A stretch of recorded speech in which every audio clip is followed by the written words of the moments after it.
اعوذ باللہ من الشیطان الرجیم، بسم اللہ الرحمن الرحیم۔ معزز سامعین، سب سے پہلے میں آپ کو اپنے اس چینل میں خوش آمدید کہتا ہوں۔ سامعین، آج کی اس ویڈیو میں ہم انشاءاللہ خلفائے راشدین کو خواب میں دیکھنے کی تعبیر بیان فرمائیں گے۔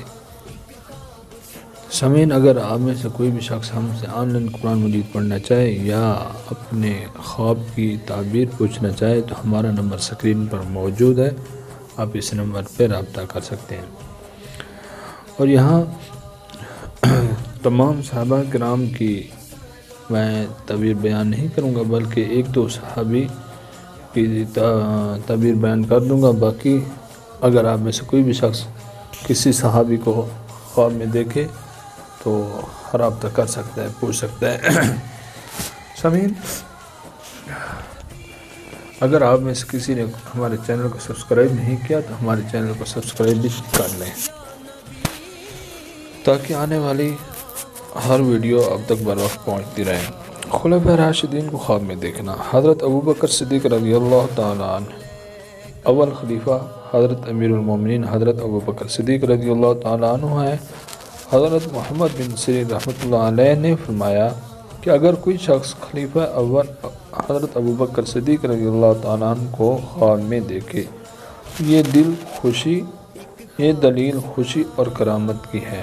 حضرت کرمانی رحمۃ اللہ علیہ نے فرمایا کہ اگر آپ کو کوئی کسی شہر میں زندہ دیکھے تو یہ اس امر کی دلیل ہے کہ اس ملک اور شہر کے لوگ کثرت زکوٰۃ اور صدقہ دیتے ہیں، اور یہ امر تب ہے کہ جب آپ کو کشادہ اور خوش دیکھیں، اور اگر ترش رو دیکھیں تو پھر پہلے کے خلاف ہے۔ سامعین، اگر دوسری تعبیر جو ہے حضرت عمر بن خطاب رضی اللہ تعالیٰ عنہ کی ہے کہ دوسرے خلیفہ حضرت امیر المومنین عمر بن خطاب رضی اللہ تعالیٰ عنہ ہے۔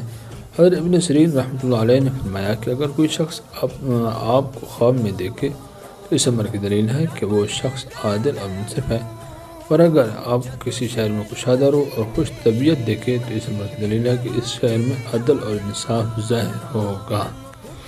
یہ سامعین، دو میں نے تعبیریں بتا دی۔ اس کے علاوہ اگر کوئی پوچھنا چاہے تو ہمارا نمبر سکرین پر موجود ہے، آپ اس نمبر پہ رابطہ کر سکتے ہیں۔